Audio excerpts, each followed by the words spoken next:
தூக்குல தொங்கலையே தவிர அரசியலிலே டிடிவி தினகரன் தற்கொலை செய்து கொண்டார் அப்படின்னு வச்சுக்கோங்க. அர்த்தம் தான். அதுக்கு 2 ஆப்ஷன் தான் இருக்கு. தவிர இன்னும் என்டிஏ கூட்டணிக்குள்ள வரணும், இல்லைன்னா இந்த தேர்தலில் போட்டியிடாமல் தவிர்ப்பதுங்கிற ஒரு அதிமுக காரன் வந்தா கூட்டம் வரும். அது ஒன்றும் கிடையாது. மோடியே வருகிறார், அப்போல்லாம் மோடி வந்தாதான் கூட்டம் வராது. அதுதான் இங்கே தமிழ்நாட்டோட வேணும். நாளைக்கு ஓபிஎஸ் அந்த மேடையில் இருக்கலாம். ரவீந்திரநாத் வந்துட்டு பார்த்துருக்காரு பியூஷ் கோயலை. அதுவும் நடக்கிற வாய்ப்பு இருக்கு. ஆமாங்க. ஓபிஎஸ்க்கு என்ன வழி? ஓபிஎஸ் வந்து பேசிக்கிட்டு இருக்கும்போதே டப்புனு திரும்பி பார்க்குறாரு, பக்கத்தில் இருக்கிற திமுக வச்சுருந்தாங்க. இந்த பக்கம் லைட்டாக திரும்பி பார்க்குறாரு, தாவே காலம் வச்சுருந்தாங்க. நேற்று வரைக்கும் எடப்பாடி பழனிசாமி துரோகி, இன்னைக்கு யார் தியாகியா தெளிவுபடுத்தணும். இல்ல, அரசியல் நிரந்தர நண்பரும் கிடையாது, எதிரியும் கிடையாது தானே. இப்படி சொல்ற அயோக்கியர்கள் கொள்கையற்றவர். இல்ல, ஆந்திராவை போல சந்திரபாபு நாயுடு சிஎம்மாக எடப்பாடி இங்க இருப்பாரு, பவன் கல்யாண் அங்க எப்படி துணை முதலமைச்சராக இருக்காரோ அது போல இங்க விஜய் துணை முதலமைச்சராக இருப்பார். அதுக்கு முதல்ல எம்எல்ஏ ஆகணும். சர்மிளா டாக்கிஸ் நேயர்களுக்கு வணக்கம். இந்த நேர்காணலில் நாம் சந்திக்கிறப்பவர் அரசியல் விமர்சகர் திரு ராஜகம்பீரன் அவர்கள். வணக்கம். வணக்கம். எடப்பாடியோடு சேருவதற்கு பதிலாக தூக்கில தொங்கிடலாம் அப்படின்னு சொன்ன டிடிவி தினகரன் அவர்கள் இன்று என்டிஏ கூட்டணியில் இணைந்திருக்கிறார். கருத்து வேறுபாடுகள் இருந்தாலும் இது அங்காளி பங்காளி சண்டை தான் அப்படின்னு டிடிவி சொல்றாரு. டிடிவி தினகரன் அவர்களை வரவேற்று எடப்பாடி அவர்களும் ட்வீட் போட்டிருக்காரு. தீய சக்தி திமுகவை குடும்ப ஆட்சியை தமிழகத்திலிருந்து அகற்றுவதற்கு அம்மா மக்கள் முன்னேற்ற கழகத்தினுடைய தலைவர் டிடிவி தினகரன் என்டிஏக்குள்ள வந்திருக்காரு. அவருக்கு என்னுடைய வாழ்த்துக்கள்னு எடப்பாடியும் சொல்லியிருக்காரு. எப்படி பார்க்குறீங்க?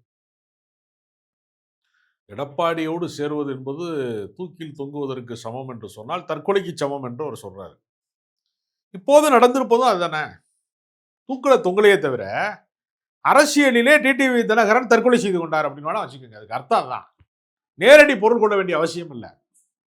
இந்த கவிதையில சொல்லுவாங்க, நேரடி பொருள் கொள்ள தேவையில்லை, இன்ப தேன் வந்து பாயுது காதுக்குள்ளேன்னு பாரதியார் எழுதியிருக்கிறாரு. அப்படின்னா தேனை கொண்டு வந்து காதுக்குள்ள ஊத்துறாங்கிறது அல்ல. தேன் போன்ற சொற்களை காதுக்குள்ள வந்து கேட்கும்படியாக இனிய சொற்கள் பேசுவதுன்னு அர்த்தம் அப்படிம்பாங்கல்ல கவிதையில. நேரடியாக தேனை ஊத்துனா இஎன்டி டாக்டர் ஒத்துக்க மாட்டாரு, காதுக்கும் ஒத்துக்கிறாரு, இஎன்டி டாக்டரும் ஒத்துக்க மாட்டாரு. அது மாதிரி இது தூக்கில் தொங்குவது என்பது நேரடியாக தூக்கில் தொங்குவது அல்ல, அரசியலிலே தற்கொலை செய்து கொள்வதற்கு சமம் அப்படின்னு அவர் சொல்லியிருக்காரு. விட்டு கொடுத்து போறவங்க கெட்டு போக மாட்டாங்கன்ற பழமொழி எல்லாம் சொல்றாரு. இந்த பழமொழி ஏன் அவருக்கு திடீரென்று இப்போது ஞான உதயமாக வந்தது? போதி மரத்தடியிலே தான் வந்து புத்தருக்கு ஞானம் கிடைத்தது என்று சொல்வதை போல பியூஷ் கோயல் வருகிற போதுதான் என்டிஏ கூட்டணிக்குள்ளதான் அவருக்கு ஞானம் கிடைக்கிறது என்றால், அதற்கு முன்பு ஏன் இந்த ஞானம் இல்லை? இதற்கு முன்பு விட்டு கொடுப்பவன் கெட்டு போவதில்லை, கெட்டு போறவன் வந்து விட்டு கொடுப்பதில்லைங்கிற விஷயம் வந்து டிடிவி தினகரனுக்கு இதுக்கு முன்னாடி தெரியாதா? பியூஷ் கோயல் வந்து ஒரு வேலை சொல்லிக் கொடுக்குறாரா? தமிழ் பழமொழியை வந்து அவர் மூலமாக எதுவும் கற்றுக் கொடுக்குறாரா? பியூஷ் கோயல் யார்? அவருடைய தமிழாசிரியரா? நல்லொழுக்க வகுப்பை நடத்தி கொண்டிருக்கிறாரா? என்ன அர்த்தம் அதுக்கு? உங்கள் மீது வழக்கு இருக்கிறது, அந்த வழக்குக்கு நீங்கள் திகார் சிறையிலே பூட்டப்பட வேண்டிய பழைய மாதிரி பல இடத்துக்கு போக முடியாதுங்கிறதுக்காக எடுக்கப்பட்ட முடிவு, நிர்பந்தத்திற்காக எடுக்கப்பட்ட முடிவு. போன மாசம் வரைக்கும் நீங்க என்ன சொன்னீங்க? நான் என்டிஏ கூட்டணியில் இல்லைன்னீங்க. அதுக்கு சில நாட்களுக்கு முன்னாடி என்ன சொன்னீங்க? தீபத்தூண் விவகாரத்திலே திருப்பரங்குன்றத்திலே மத கலவரத்தை தூண்டுகிறது பாஜகன்னு குற்றச்சாட்டு சொன்னீங்க. எங்களுக்கு மாற்றுப்பாதை இருக்கிறது அரசியல்ல, நாங்கள் விரைவில் கூட்டணி அறிவிப்போம்னு சொன்னீங்க. பாஜகவோடு செல்வீர்களா அப்படின்னு கேட்டதுக்கு நான் ஏங்க நடுராத்திரில சுடுகாட்டுக்கு போறேன்னு சொன்னீங்க. எல்லா விஷயத்தையும் நீங்க சொல்லிட்டீங்க. நீங்கள் சொன்னதற்கு நேர் முரண்பாடாக நீங்களே நடந்து கொள்கிற போது அது அரசியலிலே தற்கொலைக்கு தான் சமம். நீங்க அரசியலிலே எந்த புள்ளியிலே தொடங்குகிறார்களோ அந்த புள்ளி ரொம்ப முக்கியமானது. இல்ல, அவர் தாவேக்கா கூட போவாருன்னு பெரிய யூகங்கள் சொல்லப்பட்டுச்சு. அதனால அவரே கிளப்பி விட்டாருங்க. யூகம் யாரு சொல்றா? நமக்கு என்ன வேலை வெட்டி இல்லையா யூகம் சொல்றதுக்கு? அவரே தான் அப்படி கிளப்பி விட்டாரு. அப்புறம் அவரே அதற்கு கதவை சாத்தி கொண்டார். அப்படிங்கிறப்ப அதாவது தாவேக்கா வந்து திரும்ப இங்கே தான் வரப்போகுது, என்டிஏக்குள்ள தான் வரப்போகுது. அதுக்கு 2 ஆப்ஷன் தான் இருக்கு தாவேக்காவுக்கு. ஒன்று என்டிஏ கூட்டணிக்குள்ள வரணும், இல்லைன்னா இந்த தேர்தலில் போட்டியிடாமல் தவிர்ப்பதுங்கிற ஒரு இடம் இருக்கு. வழக்கின் மூலமாக கூட தேர்தலில் போட்டியிட தடை அப்படிங்கிறது வரலாம். வழக்கின் வழியாக நிச்சயமாக அப்படி ஒரு நெருக்கடியை வந்து பாஜக கொடுக்கும் அப்படின்னு சொல்றாங்க பல பேர், அவருடைய ஆதரவாளர்கள் சொல்றாங்க. அப்படி ஒரு நிலைமை வந்தால் தேர்தலிலேயே போட்டியிட முடியாத நிலைமைக்கு தள்ளப்பட்டால், தாவேகா தள்ளப்பட்டால், அப்போது நம்ம என்ன செய்யறது? அவரே இங்கே தாங்க வரப்போறாரு அப்படிங்கிற நிலைமை இருக்கும். நம்ம முன்னாடியே போயிடுவோம், சீட்டு கிடைக்காது அப்படிங்கிறது அதில் விஷயம். தாவேகான்னு ஒரு கட்சி உண்மையிலேயே ஆக்டிவாக இருந்தால், உயிரோட்டமாக இருந்தால், செயல்பாட்டிலே இருந்தால் நிச்சயமாக டிடிவி தினகரன் போன்றவர்கள் வந்து அதை நோக்கி போயிருப்பாங்க. அங்கே போக முடியலன்னா என்ன அர்த்தம்? அது ஓடாத பஸ். வைத்தியலிங்கமே கரூர்ல அங்கதான் பிரேக் போயிருக்க டவுன் முடியும். ஆன பஸ் அவங்களால இன்னும் எடுக்க முடியலங்க. நம்ம நினைக்கிறோம் அந்த பஸ் வந்து இனி ஓடாது. இல்ல நேற்று திமுகவில் இணைந்த வைத்தியலிங்கம் கூட வந்து தாவேக்கா தான் ஒரு சாய்ஸா வச்சிருந்தாரு. ம். ஆனால் திடீரென்று கார் வந்து அண்ணாரிபாளையம் போயிருச்சு. இல்ல அண்ணா அறிவாலயம் போறதும் அவங்களுக்கு சேஃப்டி. அதிமுகவிலே இருந்து வந்த தலைவர்கள் யாருமே அவமானப்படல திமுகவுல. எல்லாருமே அங்கீகரிக்கப்பட்டு சட்டப்பேரவை உறுப்பினர்களாக, அமைச்சர்களாக, அதிகாரமிக்க பொறுப்புகளிலே அவர்கள் எல்லாருமே இருக்கிறாங்க. அது ரகுபதியிலிருந்து, ராஜ கண்ணப்பன்ல இருந்து எல்லாருமே யாருமே வந்து சேகர் பாபுல இருந்து, செந்தில் பாலாஜில இருந்து யாரையும் நீங்க எடுத்துக்கொண்டீங்கனாலும், எல்லாருமே அதிமுகல இருந்து வந்தவர்கள் எல்லாம் ஜொலிக்கிறாங்க. மரியாதைக்குரியவர்களாக நடத்தப்படுறாங்க. அதுதானே ஒரு அரசியல்ல வந்து நீங்க ஒண்ணு அதிகாரம் இருக்கணும், இல்ல மரியாதை இருக்கணும். 2ம் இல்லாம மானங்கெட்டு திரிய முடியாதுங்கிறது தானே அரசியல்வாதிகள் முடிச்சு. இப்ப நீங்க விஜய் எப்போ ஃபோன் எடுப்பாரு? அவர் அப்பாயின்மென்ட்டுக்காக காத்து கிடக்கிறதுங்கிறப்ப, அவரே வந்து அன்டெஸ்டடா இருக்காரு. அவருக்கு இன்னும் அதிகாரம் உறுதி செய்யப்படல. வாக்கு சதவீதம் உறுதி செய்யப்படல. அவருக்காக அனுபவமிக்க தலைவராக இருக்கக்கூடிய செங்கோட்டையன் மாரியோ, அல்ல அரசியல்ல நீண்டகால பயணம் செய்திருக்கக்கூடிய நாஞ்சில் சம்பத் மாரி ஆளோ காத்து கிடக்கிறதுன்னு இருக்குல்ல. கலைஞருக்காக காத்து கிடக்கலாம் அந்த ஆளுமைக்காக. அவர் யாரையும் காத்திருக்க வைக்க மாட்டார், சந்திப்பார் எல்லாரையுமே. ஜெயலலிதாவுக்காக காத்திருந்தா அதுக்கான ரிசல்ட் கிடைச்சிடும். ஜெயலலிதாவால பயன் பெறுவார்கள், பலன் பெறுவார்கள், பதவி பெறுவார்கள். அதனால அந்த அவமானத்தை அவர்கள் சகித்துக் கொள்வார். உனக்கு பதவி நீயே எம்எல்ஏ ஆவேன்னு தெரியல. உனக்கு எந்த அதிகாரம் கிடைக்குமா கிடைக்கலையான்னு உனக்கே தெரியாது. நீ இப்பதான் பயிற்சி எடுத்துக்கிட்டு இருக்க. ப்ரீகேஜி இப்பதான் முடிச்சு எல்கேஜி போயிட்டு இருக்க நீ. உன்னை நம்பி நான் பல்கலைக்கழக துணைவேந்தர் அவர் வந்துருவாரு, நமக்கு பட்டமளிப்பு நடத்திடுவாருன்னா எப்படி நடத்த முடியும்? சிங்கிளா தானே வரும். அது காட்டுலங்க. ஜனநாயகத்துல கும்பல் இருந்தா தானே ஓட்டு போடுவேன். சிங்கிளா வந்தா ஒத்த ஓட்டு வச்சு என்ன பண்றது? ஒத்த ஓட்டு முத்தையான்னு ஒரு படம் எடுத்தாங்க சமீபத்தில், கவுண்டர் பண்ணிச்சு. அந்த மாதிரியா சிங்கிளா வருங்கிறதெல்லாம் சினிமா டைலாங்க. பெரும்பான்மை மக்கள் உங்களை ஆதரிக்கிறார்களா இல்லையா, லட்சக்கணக்கான இல்லை கோடிக்கணக்கான வாக்காளர்கள் உங்கள் பின்னால் இருக்கிறார்களா இல்லையா என்பதுதாங்க ஜனநாயகம். சிங்கிளா வரேன்னா இப்போ நீ ஒத்த ஓட்டை போட்டு காலியாக போறியா? அது ரொம்ப ஒரு ஜனநாயகத்துக்கு ரொம்ப நேர் விரோதமான ஒரு பேச்சு. அது சர்வாதிகாரிகள் தான் தன்னை முன்னிறுத்துவார்கள். தன்னை ஒற்றையாளர் நிலை முன்னிலைப்படுத்துகிறவர்கள் யாருமே வந்து சர்வாதிகாரிகளாக தான் இருப்பாங்க. இப்போ விஜய் வந்து ஒரு சர்வாதிகாரின்னு சொல்றதுக்கு சமம். ஆனால் அவர் வந்து கட்சி ஆரம்பிச்ச டைம்ல வந்து நம்மளை நம்பி சில பேர் வருவாங்கல்ல, அவங்களுக்கு நம்ம வந்து சீட்டு கொடுக்கணும்ல. ரொம்ப முக்கியமான விஷயம் நீங்க பாருங்க. அமைப்பாக யாரும் வரல, தனிநபர்களா வர்றாங்க. செங்கோட்டையன் தனிநபர், நாஞ்சில் சம்பத் தனிநபர், ஜேசிடி பிரபாகர் தனிநபர். தனிநபர்கள் அது நீங்க உங்களுக்கு பின்னாடி எவ்வளவு பேர் இருக்கிறாங்கன்னு ஒரு கேள்வி இருக்குல்ல. உங்களுக்கு பின்னாடி கும்பல் இருந்தா தாங்க அரசியல் வெல்ல முடியும். நாவலர் நெடுஞ்செழியன் வந்து திமுகவினுடைய அடுத்த கட்ட தலைவராக வர முடியாதுக்கு என்ன காரணம்? அண்ணாமலை பல்கலைக்கழகத்திற்கு நாவலர் நெடுஞ்செழியன் பேச வர்றாரு. பேச வருகிற போது யாரிடத்திலும் எந்த உரையாடலும் கிடையாது. நேர போறாரு, ரூமுக்குள்ள போறாரு, கதவை சாத்திக்கிட்டு புக்கு படிக்கிறாரு, 1 மணி நேரம் பேசுறாரு. பேசிட்டு சாலு போட்டாங்க, கும்பிட்டு கிளம்பிட்டாரு. கலைஞர் அதே பல்கலைக்கழகத்துக்கு பேச அழைக்கப்படுறாரு. அவர் வர்றாரு. நிகழ்ச்சி ஏற்பாட்டாளர்கள் இருந்து ஒவ்வொருத்தருடைய முகவரியும் வாங்கி எல்லாருக்கும் நன்றி கடிதம் தர்றாரு.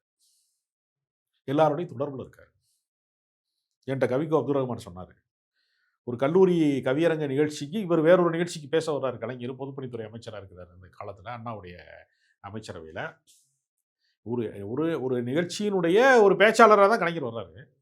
அதுக்கு முன்பு நடக்கிற ஒரு கவியரங்கம். அந்த கவியரங்கத்தில் இவர் நல்லா கவிதை வாசிக்கிறாருன்னா இவருடைய முகவரியை வாங்கி வச்சுக்கிட்டு கடித தொடர்போடு 30 ஆண்டு காலம் அந்த நட்பை வந்து பேணி காத்தவர் கலைஞர். அரசியல்வாதிங்கிறவங்க வந்து நம்ம உயரத்தில் இருக்கிறோம் அப்படிங்கிறது அல்ல, நம் உயரத்தில் இல்லாதவர்களை வந்து அரவணைத்து அழைத்து செல்கிற அந்த பண்பு இருக்கிறவங்க தான் அரசியல் தலைவராக முடியும். அறிவாற்றல் இருக்கிற நாவலராலே வெல்ல முடியல. அறிவே இல்லாத விஜய் வந்து ஒத்தாளா இருந்து என்னத்தை வெல்ல போறாரு? உன்னை நீயே தனிமைப்படுத்தி கொண்டா கொரோனா காலத்திலயா இருக்க நீ அரசியல்வாதியா நான் கேட்கிறேன். உன் கட்சிக்காரன் ஓ நிர்வாகியோட நீ சகஜமா பழகாம உனக்கு ஒளிவட்டம் இருக்கு, நம்ம ஸ்டாரு, நம்ம மூஞ்சிய பக்கத்துல வந்து பார்த்தா 41 பேர் செத்துட்டாங்க, அது மாதிரி 1000 பயப்படுறாரா என்னன்னு எனக்கு தெரியல. என்ன உன்னை தனிமைப்படுத்திக் கொள்ள வேண்டிய அவசியம் இருக்கு? நீ என்ன தேவ தூதனா நான் கேட்கிறேன். விஜய் தேவ தூதனா? கடவுளினுடைய தேவ குமாரனா நீ கடவுளாக மறு அவதாரமா பிறந்திருக்கியா நீ ஒரு சாதாரண ஆள் தானே. நீ ஜாலி கிராமத்தில் சுத்திட்டு இருந்த ஒரு சாதாரண ஆள் தானே. சினிமாவில் நடிச்ச மக்களுக்கு வந்து டான்ஸ் ஆடுனா பாட்டு பாடுனா உன்னைய பிடிச்சிச்சு, மக்கள் உனக்கு வசூல் பண்ணி 20 ரூபா டிக்கெட்டா 200 ரூபா டிக்கெட்டா கொடுத்துருக்காங்க, நீ 200 கோடி சம்பளம் வாங்கியிருக்க, அவ்வளவுதானே. அதை தாண்டி விஜய் என்னங்க மக்களுக்கு இனிமேல் சாய்த்திருக்காரு? வருவாரு அவர் என்ன புற்றுநோய்க்கு மருந்து கண்டுபிடித்த விஞ்ஞானி அவரு? அது புகழ் என்பது வேறு, விளம்பரம் என்பது வேறு. மின்சாரத்தை கண்டுபிடித்தான்ல, இந்த உலகமே இருளிலே வந்து கவிழ்ந்து கிடந்த போது மின்சாரத்தை கண்டுபிடித்தான்ல, கண்டுபிடித்த எடிசனை நினைவு கூறுவது புகழ். எலக்ட்ரிக் பல்பு விற்கிறவன் வந்து விளம்பரதாரர். அதை வச்சு வியாபாரம் பண்றவன், விளம்பரம் செய்யறவன் வேற. நினைத்து பார்க்கணுங்க, ஒரு சமூகம் வந்து இதை செய்ததுனால நாம் இந்த பலனை அனுபவித்தோம். பென்னி குயிக்குங்கிற ஒருத்தர் வந்து அணைக்கட்டு கட்டி இந்த விவசாய மக்களுக்காக அவர் தன்னுடைய வீட்டில் இருக்கிற நகையை, அரசாங்க திட்டத்தை நிறுத்திய போது தன் வீட்டில் இருக்கிற நகையை எடுத்து கொண்டு வந்து அவர் அணைக்கட்டுக்கு கொண்டு வந்து செலவு பண்ணாரு அப்படிங்கிறத நன்றியோடு நினைவு கூறுறான்ல தேனி மாவட்டத்து மக்கள். பென்னி குயிக்கு பொங்கல் வைக்கிறான்ல, பென்னி குயிக்கு இருப்பது என்பது புகழ், நன்றி காட்டுவது புகழ். சினிமா நடிகனுக்கு இருக்கிறது புகழே கிடையாதுங்க, அது விளம்பரங்க. இன்னைக்கு இவன் ஸ்டார், சூப்பர் ஸ்டாருங்க. நேற்று நான் சின்ன பிள்ளையா இருக்கும்போது முந்தானை முடிச்சு சூப்பராக ஓடிச்சு. இன்னைக்கு பாக்கியராஜா போய் பார்ப்பாங்களா? லோகேஷ் கனகராஜா பார்ப்பாங்களா? பாக்கியராஜா பார்ப்பாங்களா? நீங்களே சொல்லுங்க. இன்னைக்கு ட்ரெண்டிங் யாரும் தானே பார்ப்பான்?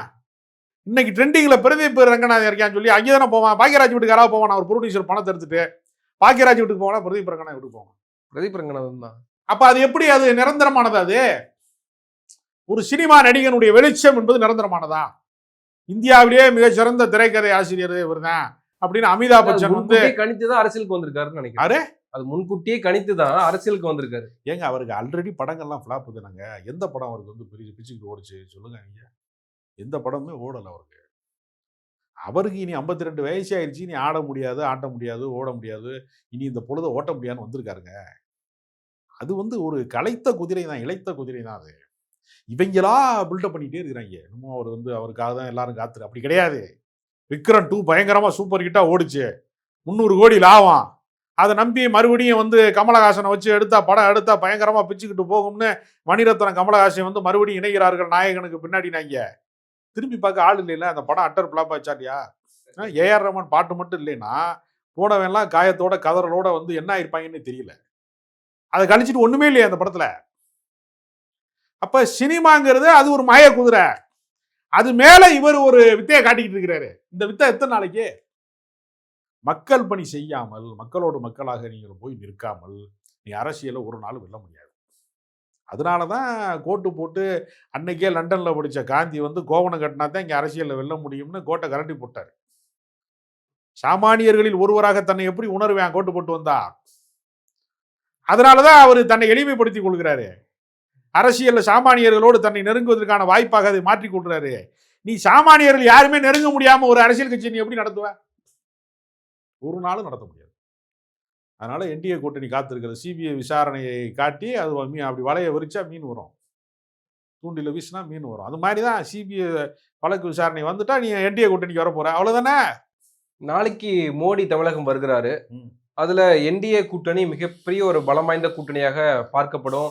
குறிப்பாக கூடுகிற கூட்டம் தமிழகத்தில் ஆட்சி மாற்றத்திற்காக வரக்கூடிய கூட்டமாக இருக்கும். 5 லட்சம் பேர் வரப்போறாங்க எடப்பாடி கூட இன்னைக்கு சொல்லியிருக்காரு.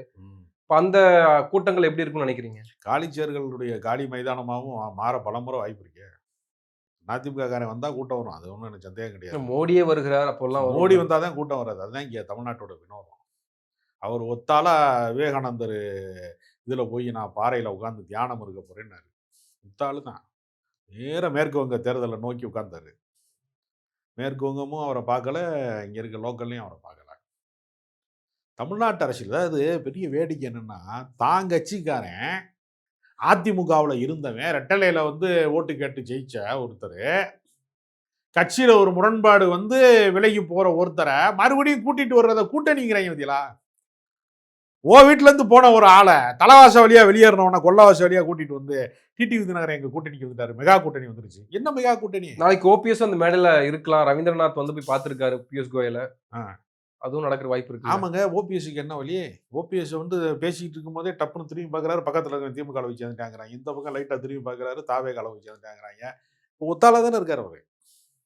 அவருக்கு இப்போ என்ன பின்னணியில் என்ன இருக்கு சொல்லுங்க? அவரு முடிவெடுக்க தாமதிக்க அவர் கூட இருந்த ஆதரவாளர்களை காணாமே, சுத்தி இருந்தவன பூரா காணாமே. அவருக்கு என்ன ஆப்ஷன் இருக்கு? இப்ப அவருக்கு பின்னாடி அமைப்பும் கிடையாது. அமமுகன்னு ஒரு அமைப்பு இருக்கிறனால அவன் கட்சிக்காரனா இருந்தாலும் கூட்டணின்னு சொல்லி ஏமாத்தி கூட்டிட்டு வந்து பாத்துங்க நாங்க தேசிய கூட்டணியை நாங்க சேர்ந்துட்டோம், இந்திய கூட்டணியில் சேர்ந்துட்டோம் சொல்றான்ல. இப்ப அவன் கட்சிக்காரனே அதுல பலமாகுது இல்லையா? ஏன்னா அமமுக வெளியில இருந்துச்சு அப்படின்னா அங்க முக்குளத்தோர் வாக்கு வங்கி வந்து வராது. ஓபிஎஸ் வெளியில இருந்தார் அப்படின்னா முக்குளத்தோர் வாக்கு வங்கி வராது. இது வந்து ஒரு சார்பு ஒரு சமூக கட்சியாக மட்டுமே. அமமுக தொடங்குவதற்கு என்ன நோக்கம்? அம்மா மக்கள் முன்னேற்ற கழகம் கட்சி தொடங்குறாருல, என்ன நோக்கம்? இப்ப நீங்க அதிமுக தொடங்கினாங்க, அண்ணா உருவாக்கிய திமுகவை போல இந்த தலைமை இல்லை, அண்ணாவை போன்ற ஒரு தலைமை இல்லை, கலைஞரை நான் ஏற்க மறுக்கிறேன் அப்படின்னு ஒரு கருத்தை முன்வைத்து கருணாநிதி ஒரு தீய சக்தி அப்படின்னு சொல்லி ஒரு கட்சியை தொடங்கினாங்க இல்ல அதிமுக. அந்த கட்சியோட ஒரு வரி கொள்கையே தான், மொத்த கொள்கையுமே ஒரு வரி தான். அம்மா ஆட்சியை கொடுப்ப அம்மா ஆட்சியை வந்து அப்ப என்னன்னா அம்மா ஆட்சி, அம்மா மக்கள் முன்னேற்ற கழகத்தினுடைய கொள்கை என்னன்னா, அம்மா உருவாக்கின அண்ணா திமுகவா இது இல்ல, ஆட்டையை போட்டாங்க கட்சியை, இவங்க கட்சியை கைப்பற்றிட்டாங்க, கபலீகரம் பண்ணிட்டாங்க அப்படிங்கிறதுனால அது மீட்பது தானே உன்னுடைய நோக்கம், அதுதானே கட்சி. அப்ப நீ என்ன செய்யணும்னா, எடப்பாடியை ஏற்றுக்கொள்வதா இருந்தா கட்சியை கலைச்சிருக்கணும்ல, நோக்கம் முடிஞ்சு போச்சுல. நீங்க கலைஞருக்கு எதிராக ஒரு இயக்கத்தை தொடங்கினாரு வைகோ, அதாவது அண்ணா திமுக இணைஞ்ச மாதிரி இருங்க. நீ கலைஞருக்கு எதிராக வைகோ தொடங்கின கட்சி, கலைஞர்கிட்ட போய் கூட்டணி வச்சோன்னா அவர் கட்சி என்னாச்சு? கட்சி வந்து பெரிய எதிர்பார்ப்புக்குரிய ஒரு இடத்துல இருந்து நழுவிருச்சா? கடைசி வரைக்கும் அந்த எதிர்ப்பை நிலைநிறுத்தினார். இப்ப எம்ஜிஆர் வந்து கலைஞர் எதிர்ப்பு என்பதை கடைசி வரைக்கும் நிலைநிறுத்தினாரு. அதிமுகவினுடைய ஒரே கொள்கை என்ன? திமுக எதிர்ப்பு. அதுல அவங்க கடைசி வரைக்கும் உறுதியா இருந்துட்டாங்க. அப்ப திமுகவை எதிர்ப்பவர்களுக்கு ஒரு இயக்கம் வேணும்னா அந்த இயக்கம் அதிமுக ஆயிப்போச்சு. எடப்பாடி தலைமையை ஏற்க மாட்டோம் என்பதுக்காக தானே அம்மா மக்கள் முன்னேற்ற கழகம். அப்புறம் நீ எடப்பாடி தலைமையை ஏற்றாச்சுல நேத்து, அவர் தலைமையில கூட்டணின்னு ஆகிப்போச்சு, அல்லது அவர் தான் முதலமைச்சர் வேட்பாளர்னு ஆகிப்போச்சு. 2 பேரும் வாழ்த்துக்களை பரிமாறிக்கொண்டீர்கள். நீங்க இவ்வளவு நாளா உசுப்பேத்தி இவ்வளவு பேரை மாநாடு போட்டு ஆளுகளை திரட்டி கட்சி கூட்டம் போட்டு இடைத்தேர்தலை சந்திச்சு உங்களை நம்பி வந்து பல எம்எல்ஏக்கள்லாம் பதவி பறி போய் எல்லாம் நடுத்தருவில் நின்றாங்கல்ல. இதுக்கு எதுக்கு இந்த போர்னு கேட்குறேன். இந்த அக்கப்போர் எதுக்காக நடத்துனீங்க இவ்வளவு நாளா? இவரோடு சமரசம் செய்வதுதான் கிளைமாக்ஸ்னா, இதுதான் முடிவுன்னா, இதுக்கு எதுக்கு இவ்வளவு நாள் நீங்க கட்சி நடத்தினே நான் கேட்கிறேன். ரொம்ப சிம்பிளான இல்ல. அப்படி சண்டை நடந்ததுக்கும் பாஜக தான் காரணம். இப்போ எல்லாரும் ஒன்றிணைந்து ஒரே கூட்டணியை நிற்கிறதுக்கும் அதை நீங்க சொல்றீங்கல்ல, பாஜக தான் காரணம்னு சசிகலா சொல்லியிருக்காங்களா? ஓபிஎஸ் சொல்றாரா? இல்ல வந்து ஒரு டிடிவி சொல்றாரா? யாராவது சொல்றாங்களா? எங்க எம்ஜிஆர் மாளிகை என்று சொல்லக்கூடிய அதிமுகவின் தலைமை கழகத்திலே தீர்க்க வேண்டிய பிரச்சனைகளை எல்லாம் டெல்லியில வைத்துக் கொண்டு இவர்கள் தீர்க்கிறார்களே, அதுக்கு என்ன காரணம்? பியூஷ் கோயல் தான் இந்த அதிமுகவை தோற்றுவித்த நிறுவனரா நான் கேட்கிறேன். அதிமுகவை தோற்றுவித்தது அமித்ஷாவா, எம்ஜிஆரா, அமித்ஷாவா? இது திராவிட இயக்கம் தானா? அண்ணாவினுடைய படத்தை நீங்கள் வந்து கொடியிலேயே வச்சிருக்கீங்க, இது திராவிட இயக்கம் தானா? பாஜகவினுடைய ஒரு கிளைக்கழகமாக ஒரு கட்சியை நடத்துவதற்கு அது வெக்கமா இல்லையா உங்களுக்கு? நான் கேட்கிறேன். வெக்கப்பட வேணாமா நீங்க? அவன் என்ன சொன்னாலும் இந்த வில்லுப்பாட்டுக்காரன் எது பாடினாலும் ஆமா அவர் நடந்து போனார் அப்படின்னு சொன்னா ஆமா நடந்து போனார் அப்படின்னு, அது மாதிரி திருப்பரங்குன்றத்துல வந்து தீபத்தூண்ல வந்து ஏத்தல அப்படின்னு பாஜக காரன் சொன்னா ஆமா தீபத்தூண்ல ஏத்தலன்னு நான் பின்னாடி இருந்து பின்பாட்டு போடுறாங்க. உங்களுக்கு எதுக்குடா கட்சி நான் கேட்கிறேன்? அதிமுகன்னு ஒரு கட்சி எதுக்கு வச்சிருக்க? துணை மாப்பிள்ளையா இருக்கிறதுக்கு எதுக்கு உனக்கு கட்சி? பாஜகவின் கொள்கைகளை பூராமே முன்மொழியக்கூடிய வழிமொழியக்கூடிய இடத்துக்கு அதிமுக வந்து சேர்ந்ததற்கு பின்னாடி இது எப்படி கட்சிங்கிற கணக்கில் எப்படி மக்கள் இது எப்படி எடுத்துக்கணும்? திமுக எதிர்ப்பு ஒண்ணுதான். திமுக எதிர்ப்பை வந்து அதிமுக மட்டும்தான் செய்யுதா? அதைத்தான் நாம் தமிழர் கட்சி செய்யுது, அதைத்தான் பாஜக செய்யுது, அதைத்தான் தாவேகா செய்யுது. எல்லாருமே அதை செய்யறேன். அப்ப எப்படி வந்து உங்களுக்கு வந்து ஒட்டுமொத்தமாக என்ன வாக்கு வங்கி வரும்? நேற்று வரைக்கும் எடப்பாடி பழனிசாமி துரோகி, இன்னைக்கு யாரு தியாகியா? தெளிவுபடுத்தணும். அரசியல் நிரந்தர நண்பரும் கிடையாது, எதிரியும் கிடையாது தானே. இப்படி சொல்ற அயோக்கியர்கள் கொள்கையற்றவர்கள். நிரந்தர நண்பன் கிடையாது, நிரந்தர பகை கிடையாது. அப்ப நான் கேட்கிறேன், காங்கிரஸும் பிஜேபி ஒண்ணு சேர்த்துருவாங்களா? அரசியல் நிரந்தர நண்பரும் கிடையாது, பகையும் கிடையாது. நான் காங்கிரஸும் பிஜேபி கூட்டணி போக முடியுமா? அண்ணா திமுக கூட்டணி போக முடியுமா? கம்யூனிஸ்ட் கட்சியும் பாஜக எங்கேயாவது கூட்டணி போயிருப்பாங்களா? போக முடியாதுல்ல. இப்போ சனாதனத்தை எதிர்க்கக்கூடிய திருமாவளவன் வந்து சமத்துவத்தை பேசக்கூடிய திருமாவளவன் சனாதன கோட்பாடு இருக்கக்கூடிய கட்சியோட போய் கூட்டணி வைப்பாரா? இது இவர்களுடைய கொள்கை சமரசம். இவங்க கொள்கைனே ஒண்ணு கிடையாது. இவர்கள் வளைந்து போவதற்கு குனிந்து போவதற்கான காரணமா இதை சொல்லிக்கிட்டே இருக்கேன். எப்ப பார்த்தாலும் நிரந்தர நண்பனும் கிடையாது. என்னது? அப்படி கிடையவே கிடையாது. நிரந்தரமான கொள்கை இருக்கிறவனுக்கு நிரந்தரமான எதிரி இருப்பான். முதலாளித்துவம் தான் என்னுடைய எதிரி என்று கம்யூனிஸ்ட் கட்சி பிரகடனப்படுத்தினா அதுக்கு எதிராக தானே அவன் பேச முடியும். அம்பானி அதானிட்ட எல்லாம் பணம் வாங்கிட்டு கம்யூனிஸ்ட் கட்சி நடத்த முடியுமா? நிரந்தர நண்பனும் கிடையாது, எதிரி கிடையாது, அப்படி சொல்ல முடியுமா? இது ஒரு லாஜிக் இல்லாத ஒரு விஷயம். இது எப்பொழுதெல்லாம் அரசியலிலே தவறு நிகழ்கிறதோ, பிழை நிகழ்கிறதோ, அந்த வரலாற்று பிழையை பெண்டாகிற இடத்துல பூராமே இந்த டயலாக் சொல்லுவாங்க. அது ஒரு சரியான விஷயமே கிடையாது நான் சொல்றேன். தாவேகா ஒருவேளை நீங்க சொல்வது போல 2 ஆப்ஷன் தான். 2 ஆப்ஷன்ல ஒரு ஆப்ஷன் இந்த தேர்தல்ல புறக்கணிக்கிறது, இல்ல புறக்கணிக்க வைக்கிறது, அல்லது இவங்க என்டிஏ கூட்டணிக்குள்ள விஜய் வரணும். அப்படி விஜய் என்டிஏ கூட்டணிக்குள்ள வந்தா அது மிகப்பெரிய ஒரு பலம் வாய்ந்த கூட்டணியாக தான் மாறும். எப்படி பலம் வாய்ந்த கூட்டணியா மாறும்? திமுகவை தூக்கடிக்கும். திமுக ஒரு தீய சக்தி. ஏங்க, சினிமா நடிகனை பார்ப்பதற்கு ஒரு கூட்டம் வருங்க. அதை கழிச்சுட்டு என்ன கட்டமைப்பு தாவேகாவுக்கு இருக்கிறது, என்ன வாக்கு வங்கி இருக்கிறது, என்ன நிறுவனம் இருக்கிறது, அவர்களுக்கு செல்வாக்கு இருக்கு என்று சொல்வதற்கு ஊடகத்திலே உலா வரக்கூடிய பொய்களை, வதந்திகளை தவிர நேரலை காட்சிகளின் வழியாக ஆதவ அர்ஜுனா கூப்பிட்டு ஒரு தனியார் தொலைக்காட்சிக்கு பணம் கொடுத்து தலைவர் புறப்படும் போதுலேருந்து நீ லைவ் பண்ணிக்கிட்டே இருக்கணும், அவர் வெள்ளச்சட்டை போட்டிருக்கிறாரு, இன்னைக்கு இந்த கலர் பேண்ட் போட்டிருக்கிறாரு, பிஸ்கட் கலர் பேண்ட் போட்டிருக்கிறாரு அப்படிங்கிறதுலேருந்து நீ ஒளிபரப்பு பண்ணணும்னு சொல்லி எல்லாத்துக்கும் ஸ்பான்சர் கொடுத்து ஒளிபரப்புறாங்க. அது எதேச்சியாக அதை நிகழலை. எந்த தலைவருக்காவது ஏதோ வேட்டியை கட்டிட்டாரு, சட்டையை மாட்டிட்டாரு, ஏதோ புறப்பட்டு விட்டாருன்னா நாளைக்கு மோடிக்கு சொல்லுவானா? நான் கேட்கறது நீங்கள் விஜயை கூட விட்டுருங்க, இந்தியாவுக்கே தலைமை அமைச்சராக இருக்கக்கூடிய மோடிக்கு நாளைக்கு அவர் இந்த ரோட்டில் போயிட்டு இருக்கிறாரு, நடந்து போறாரு, இந்த இடத்துல இருந்து இந்த இடத்துக்கு வர்றாரு, இங்கே டிஃபன் சாப்பிட்றாரு, இப்போ கையை அசைக்கிறாருன்னு காட்டுவானா? நாளைக்கு நேரடியாக பொதுக்கூட்ட மேடையில் தான் லைவ் போடுவாங்க. அப்போ ஒரு இந்தியாவின் தலைமை அமைச்சருக்கே இல்லாத நேரலை காட்சிகள் ஒரு சினிமா நடிகனுக்கு வருதுன்னா அது ஸ்பான்சர் ப்ரோக்ராம். அது திட்டமிட்டு அவங்க செய்யறாங்க. அதை அதனால ஒருத்தருக்கு செல்வாக்கு குடிச்சுன்னு என்ன செய்ய முடியும்? நான் டிவியில என்ன படம் போறான்னு அதுதானே பார்க்க முடியும். திருப்பி ஒரே படத்தை போட்டுக்கிட்டே இருக்கிறான்னு வச்சுங்க. செல்வாக்கு இருக்கிற நபரை காட்டும் போது விற்பனை ஆகுது, அதனால அது ஊடகங்கள் பண்ணுதாங்க. அது விற்பனை எங்கே ஆகுது? முதல்ல காசு கொடுத்துட்றான். விற்பனை ஆகுதுன்னா நான் மக்கள் பார்ப்பதனால வரக்கூடிய டிஆர்பி ரேட்டிங் நீங்க சொல்ல வர்றீங்க, அது கிடையாது. காசு கொடுத்து டிஆர்பி ரேட்டிங்குள்ள வர வேண்டிய காசு ஏன்னா அவன் கொடுத்துட்றான், முதல்ல கொடுத்துட்றான். ஆதவ அர்ஜுனா மூலமாக பணம் பரிவர்த்தனை நடக்கிறது எல்லாம் தனியார் தொலைக்காட்சிக்கான். அந்த தொலைக்காட்சி அதை நேரலையில காட்டுறான். நேரலையில காட்டுறவன் பூராமே நேரடியா தாவேகாவுடைய ஆதவ அர்ஜுனாட்ட பணம் வாங்கினவன். லாட்டரி சீட்டு காசை, கருப்பு பணத்தை கைமாறியதனுடைய அடையாளங்க நேரலை காட்சிகள் எல்லாமே. நான் எல்லா தொலைக்காட்சியிலையும் பேசுறவன், எனக்கு தெரியும். நான் எனக்கு யார்கிட்ட பணம் கொடுத்தாங்கிறது வரைக்கும் சத்தியமா எல்லாருக்குமே தெரியும். அனைவரும் அறிந்த விஷயம். அதனால அவருக்கு செல்வாக்கு இருக்குமா? அதனால வந்துருமா செல்வாக்கு? விளம்பரத்தாலே உயர்ந்தவன் புகழ் நிரந்தரம் ஆகாதுங்க. நீ விளம்பரம் செஞ்சுக்கிட்டு இருக்க. இல்ல, ஆந்திராவை போல சந்திரபாபு நாயுடு சிஎம்மாக எடப்பாடி இங்க இருப்பாரு, பவன் கல்யாண் அங்க எப்படி துணை முதலமைச்சராக இருக்காரோ அது போல இங்க விஜய் துணை முதலமைச்சராக இருப்பாரு. அதுக்கு முதல்ல எம்எல்ஏ ஆகணும்ல. உலகநாயகன் கூட தான் கேட்டாங்க, முதலமைச்சராகி முதல் கையெழுத்து எதில் போடுவீர்கள்னு கேட்டாங்க மாநாட்டில், முதல் மாநாட்டில். அவர் கையெழுத்து பேனால தான் போடுவேன், பேப்பர்லாம் போடுவேன்னு சொன்னார். பேனா அவருக்கு, பேப்பர் இருக்கு, அவரால் எம்எல்ஏவே ஆக முடியலையே. உலகநாயகனோட நீ பெரிய நடிகனா? நீனு களத்தூர் கண்ணம்மா தொடங்கி அரை நூற்றாண்டுகளை கடந்து அத்தனையோ வித்தியாசமான வேடங்கள்ல உலக சினிமாவுக்கு நிகரான எத்தனையோ படங்களை எடுத்தவர், நடித்தவர், இயக்கியவர், பல ஆற்றல் பெற்றவர். அவர் படத்துக்கு டிக்கெட் வாங்குறக்கா கியூல நின்ற வானதி சீனிவாசன் அவர் தோத்தாரா இல்லையா? இப்பதானே ஆன்லைன் டிக்கெட் வித்துட்டு இருக்காங்க 2000க்கு பின்னாடி. வானதி சீனிவாசன்லாம் காலேஜ் படிக்கும் போது கமலஹாசன் எவ்வளவு பெரிய ஹீரோ, கியூல நின்று தான் டிக்கெட்டு, சவுக்கு கட்டையை போட்டு வச்சிருப்பேன் பாதையில. டிக்கெட் வாங்குறதுக்கு நின்ற ஒரு ஆளு, டிக்கெட் கிடைக்காம ஏமாந்த ஒரு ஆள்கிட்ட எம்எல்ஏ பதவியை பறி கொடுக்கலையா? அரசியல் அப்படி ஒன்றும் விளையாட்டு கிடையாது. இது நடிகர் திலகத்துல இருந்து எல்லாரையும் பார்த்துருக்கு, சிரஞ்சீவில இருந்து எல்லா பெரிய ஆட்களையும் பார்த்துருக்கு அரசியல். அதனால விஜயெல்லாம் வெல்வார் என்று சொல்வது விஜயை ஒரு கூட்டம் ஏமாற்றி பிழைக்கிறதுன்னு நான் நினைக்கிறேன். அது விஜயே பாவம் விவரம் தெரியல. ஆனா திமுகவை விட தாவேகா தான் தங்களுடைய எதிரின்னு பாஜக நினைக்குது. அதற்கு காரணம் பராசக்தி படம் ரிலீஸ் ஆயிடுச்சு, அது ஓடிட்டு இருக்கு, இன்னைக்கு ஜனநாயக படம் ரிலீஸ் ஆகலன்னு ஆதவ அர்ஜுனா சொல்றாரு. எங்க சாதாரணமா ஒரு சர்டிபிகேட் வாங்குறது முடிய அவங்களுக்கு துப்பு இல்லைங்க. அவங்களுக்கு ஃபார்ம் ஃபுல்லப் பண்ண தெரியாம சில பேருக்கு டிக்கெட் கிடையாது. ரயில் போயிடுச்சுப்பாங்கல்ல, அது மாதிரி தான். தென்னக ரயில்வே எனக்கு எதிராக சதி செய்யுதுன்னு சொல்ல முடியுமா? டிக்கெட் ஃபார்ம் ஒழுங்காக எழுதியிருக்கணும்.